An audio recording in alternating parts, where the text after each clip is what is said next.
So, ladies and gentlemen, today I have my gadget glasses on. I've got my serious glasses on because we are going to be doing some quick maths. I am going to be running you through, sort of showing you the downstream effects of bad creatives, okay? So as I said, I'm going to show you the effect that bad creatives actually has on the rest of your KPIs, which is why I got my serious glasses on, which is why we're going to do a bit of mathematics. And on that note, let's get into it.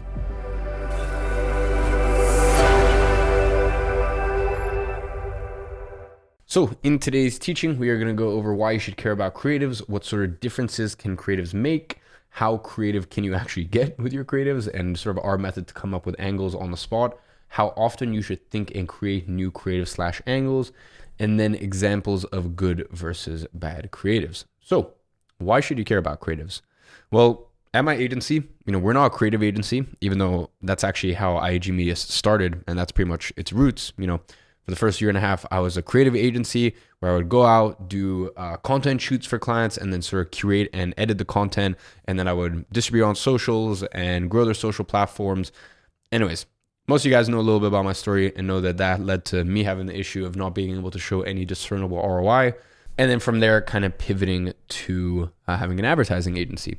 Now, I will say if I could go back, I definitely could have scaled that business 2 or 3 times the level that it was. I did manage to get up to 25K a month, which at 17 was great. That was pretty decent money. But if I even knew the things that I'm going to show you here in terms of showing like, hey, this is the downstream effect of bad creatives, then I probably could have sold it a lot better to my clients. But that's not really the purpose of today. The purpose of today isn't to show you that basically how to sell your creative services. It's just more as, from an advertising perspective, what effects does it have? Because I've mentioned many times by now, every single one of us is on a level playing field, okay? This means we all have access to the same tools on the ads manager, the same audiences, and pretty much we can do everything. There's a level playing field inside the ads manager. But like is reflected in pretty much every aspect of life, there are some clear winners and some clear losers, okay? First things first, let's talk about market message, because one of the biggest things that differentiate the winners from the losers in marketing is the market message. Now, the market message is how you choose to communicate with prospective customers. It is the idea behind the copy, the idea behind the image or video, and the idea behind the funnel. You see, every product that sells has a group of people willing to buy. This group of people buy from them not only because their product, but also because how it is branded. If the message speaks to them and they feel like they've been spoken to, they will most likely buy from them. Now, really the main point that I want to get across here is that one of the most important things in marketing in general is the angle, okay? It's the way you communicate, and more specifically, in our marketing world, this means the copy written, or for example, the images or videos that we run, as well as the funnel. Now, if what you write is in line with what your target audience has in mind, then you're in a good spot. Okay, you see, people will resonate with the product. They will know it's right for them, and they can even feel identified with text and images, almost as if they were written precisely for them. Now, of course, a lot of these processes are actually subconscious. As you guys saw in the copy module, the way you write is very important. It has to be precisely calculated. The angle that you use, the words you choose, the length of the text, the colors, the emojis, everything enters to play. Now, real quick, let's talk about the click-through rate. Because to see a definitive proof of the impact that your copy and marketing creatives have, you will need to look at CTRs. Now, CTR stands for click-through rate and is one of the many metrics that Facebook uses to determine the effectiveness of your ad.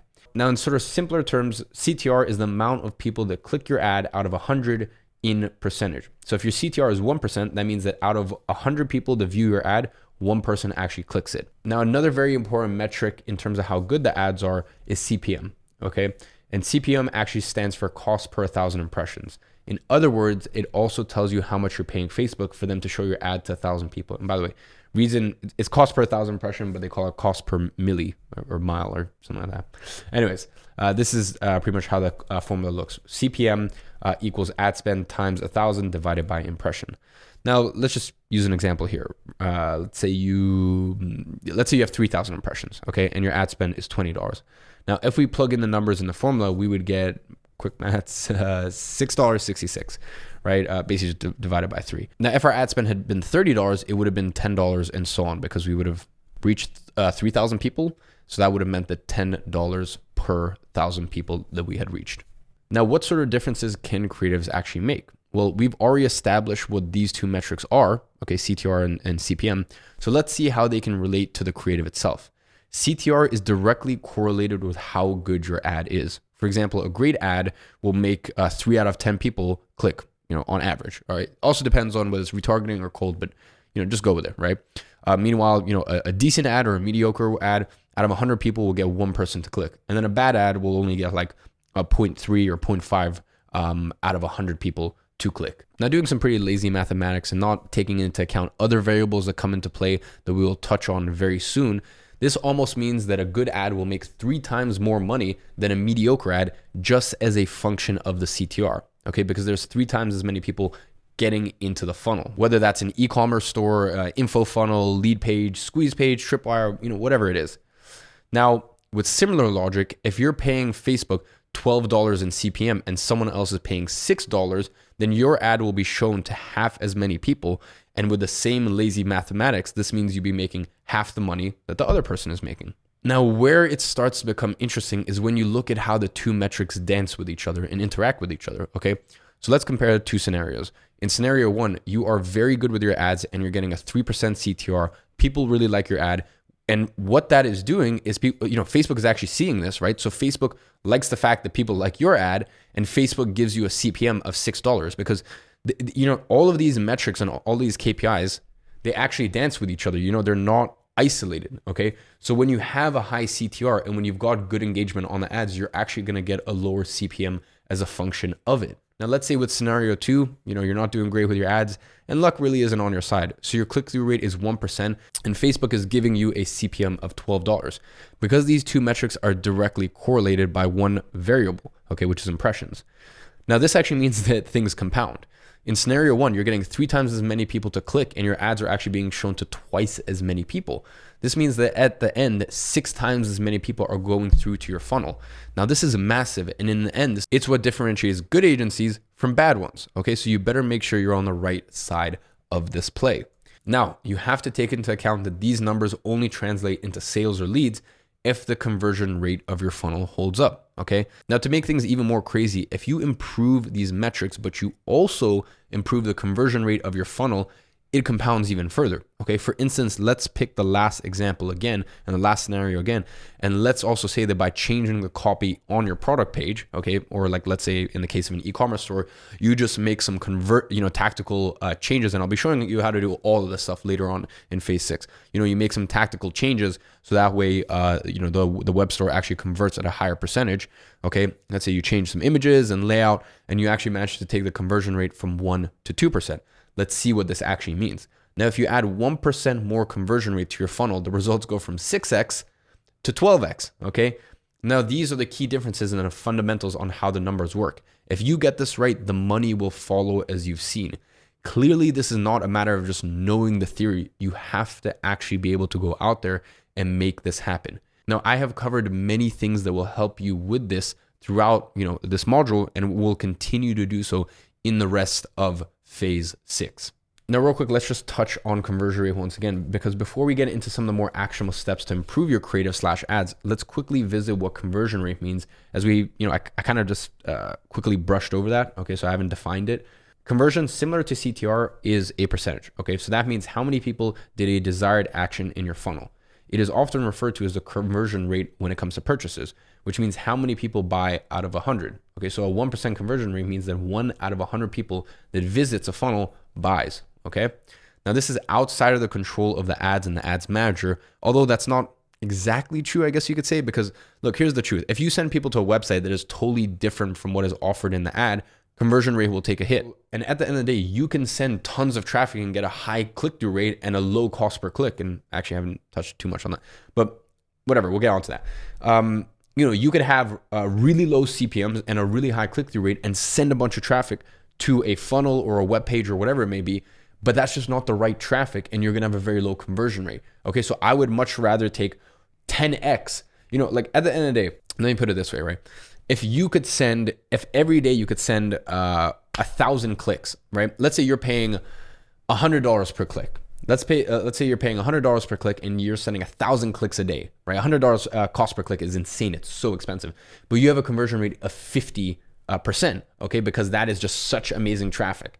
Then I would much rather take that than taking, a conversion rate of 1%, okay, and you're paying a cost per click of $10, right? Because in this scenario, one of every two people you send to the webpage are buying, right? So that means $100 times two, $200 cost per acquisition. Whereas in this scenario, let's say you have 1% and it's $10, you're paying $10 per click and only 1% of people are actually buying. So in that instance, doing the math, it comes out to $1,000 cost per acquisition. So, don't ever, the truest numbers we always want to look at are cost per acquisition, or for example, if the end of the funnel is a book called, cost per book called, we don't want to be, CPM, CTR, cost per click. These are all functions that we can look at before, but it's still important to understand. So real quick, let's talk about how creative can you actually get. And I want to tell you about our method to come up with angles on the spot. Now, not everyone is very creative and can come up with different angles on the spot. But at the end of the day, someone has to do it. Even if it's not you, there has to be someone in your team that is good at this. If there isn't, or you don't have a team yet, you will need to learn the skill yourself, okay? Ladies and gentlemen, everything can be learned, okay? Be open to the idea and never close off anything.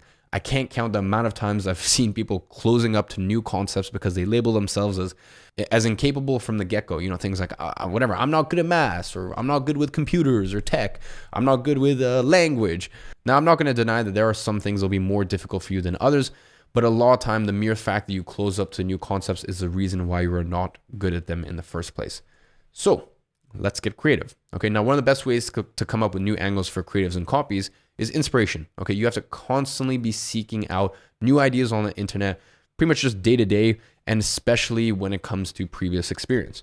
So easiest place to start with that is you can actually start browsing the ads library. Okay, so you just go to facebook.com/ads/library. Now, another really cool thing they did with ads library recently actually is before you could only search specific advertisers, whereas now there's actually a function where you can just generally search like a niche, right? So you could actually search, in this case, like massage gun or men's skincare, and you can look that up and you can see ads from pretty much everyone advertising in that industry. When it comes to creatives, you can also read books like this one. They give you a really good sense and principle of advertising. They'll be there, even if it's TV ads, posters, radio, social media ads, VR ads, in the future, whatever it is, okay? Reading books like this gives you a really good principle. But what I want to do right now is I want to be a little bit more tangible and actually run through a couple of examples with seemingly difficult industries on how you could come up with 3 different angles that will appeal to different people and why. So example number 1 is a device that helps you train your breathing. Now let's think about 3 different angles or approaches that we can take. For this, you have to think of a couple main things. Scenarios where people would actually use the product or service, what kind of people would use the product or service, how and why the people would use the product or service. So let's go over angle 1. So angle 1 is we can advertise it to high performing athletes that want to get an edge over the competition. Now this seems to be the angle they're going for. They actually market it as a way of getting an edge over the competition. So for example, something you could write, this doesn't need to be the entire copy. It just could be a portion of it. Now after 1 week, I set a new functional threshold power during a race while smashing my previous maximum 20-minute power output for an entire 40 minutes. So what you can do here is you can actually appeal to this kind of audience with an angle that mentions competition and how top athletes use the device to train their respiratory system. And you can have many sub niches that will count as different angles as well. For example, specifically appealing to track runners, saying that it can help with their max VO2, or cyclists or other people sort of in that sphere. Now here's another angle that you could take. And this is actually to biohackers that care about their well-being. To this audience, you will need to appeal with the longevity and well-being angle, explaining that, pretty much all the sciencey stuff behind the device, and ideally mentioning, for example, they can lower your resting heart rate or strengthen your lungs. So as you can see in the copy, that is the approach that we take. Now, ideally, you'd have a landing page or a page where you actually explain the benefits and give actual sources on why this product works. Now, moving on to the next example, we can actually use a fitness enthusiast. Okay, you can also market it as a way to replace part of your workouts or something to use in recovery days. No one can go full blown all out every single day. So, you could use this as an angle for like a active recovery kind of day. Okay. Here's an example of what the copy would say: boost your recovery, improve muscle oxygenation from the comfort of your own home with only 20 minutes a day, and speed up recovery while improving relaxation at the same time. Now, something that would be great while using this angle is you could actually write an example workout and progression of the workout over time. Now, another angle you could take is to target it towards people who have asthma. Okay. For people that suffer from this conditions, you'd have to angle specifically at the condition and explain how it helps. Adding testimonials of people that were benefited from the device is very important. Also, adding science backup is a must, as people that have specific illnesses are very aware about them and their mechanisms of action. One final example, you could do something along the lines of COVID, okay? So for the sort of health aware population, you can angle it as a way to strengthen your lungs, so that way they are better equipped when they face adversity, illness, et cetera, et cetera. So those are just 5 angles and 3 actual copy examples. Well, that's not the full copy I would use, but just to give you an idea of how we would actually market this thing. Now, let me give you another example. This right here are sun protective clothing. Now, there's a few different angles. The first angles is geared towards people that live in very sunny weather. In this case, you'll need to focus on the sun protection side of things, but most importantly, mention everyday activities they can relate to and how the product is useful for them. Okay, like just simple things, going to the store on a sunny day or just going to the beach, okay? Now, angle number 2, as the main feature of this product is its sun protection, the second angle can be geared towards skin cancer, okay? This can have 2 approaches, one more fear-based that explains that skin cancer is really bad, or one that's more preventative that doesn't go in depth about skin cancer itself, but how the product helps prevent it. Okay. Now you can angle it as something like, you pose the question of, do your clothes need sunscreen as well? Because here's the thing, it is clear that the target is someone concerned about the sun, as it assumes that they only use sunscreen on their skin. Now, quick little side note, I don't personally think that sun causes skin cancer. Do your own research on the matter. Don't use Google because it won't actually bring up any factual results, but what would get the most amount of clicks. That Google is very, very skewed, but yeah, just a little side note, I don't actually believe that sun causes skin cancer. Now, another angle that you can take is fishers. Okay, so for fishing as a hobby or job, one of the main things that you will need is to be in sun for the extended periods of time, sometimes even on average 6 hours a day. So you can use this for this angle and use their own lingo on the creative, for example, showing boats and fish and people using the clothes while fishing. Now, another example or another sort of angle is outdoor sports and adventures. For example, beach volleyball, surfing, trekking, show more active stuff, talk about the piece being breathable and the added benefits of sun protection. Now, I could go on and on about angles for this products or any other for that matter. Remember that you want to think about the people and their interaction with the product. You can also combine some of the angles and create new ones that appeal to a broader audience. Now, this is very useful when you're dealing with extremely niche audiences that are very small. Although there's a few niches that I believe are too small, believe me, we've worked with some of the weirdest niches and there's people out there for every product. Now, you might be wondering, how often should you think and create new creative / angles? And the very short answer is when they stop working, okay? And this opens up a broader conversation of strategy in general. Now, I'm going to go more in depth about this after we've explained how to launch ads and manage them. But as a rule of thumb, remember that you don't touch what is working, okay? In business, in life, and especially when it comes to running ads. Now, this doesn't mean that you should just wait for everything to go to shit and break before you try new ads. You want to have an active approach to it, okay? There's another rule, and that is that everything, no matter how good your ad is, will one day die, okay? Everything starts to deteriorate. Everything starts to decay. So it could last you a week, a month, or hell, maybe even a year, but they will die at some point. And if you're not ready for it, you will have to pay the consequences. Literally, as you'll lose money on the ads and potentially money on lost returns. Now, how do you actually front run, this inevitable demise? Simply, you try ads as often as you can. Now, in the agency, we actually refresh our ads every month for retargeting. And when it comes to cold, we test new ads approximately once a month and put in the testing campaign. Although we do it more often with clients that can provide creatives faster. So this could mean, once every 2 weeks. Now, to be very specific, testing new angles means testing new ideas, new copy, new images, new videos. Now, I will go in depth on how to actually structure these tests on the ads manager. Now, before that, what you'll need to have ready when you're going to test is a new batch of ads. Now, this could be 1 and up to 4 at a time. Now, at the bottom of the plug and play for today's module, Science Behind Creatives That Sells, you will actually find a separate plug and play that you can open. And in that, apologies, it's not actually been formulated on the page yet, but I'm going to give you some examples of good and some examples of bad creatives. So these are just some tangible examples. Give my notes on why I don't think they're good ads and I actually rate them from 1 to 5 stars. Now, for today's action item with either one of your clients or one of your favorite brands, I want you to create 4 angles that market to different people, okay, that actually call out to different people. Now, you don't have to write the copy yet or know how to do it. For now, I just want you to think about the general idea or the market message. You know, so really what this means is I'm not asking you to actually write up the creative right now. All I'm saying is I want you just to think about the angle. You know, the examples I gave you before of the angles, I want you to think of angles and just create 4 subsections of people that you would target, and actually write that out. Write out a paragraph for each angle. So ladies and gentlemen, I hope this was insightful for you guys, and I'll catch you in the next one.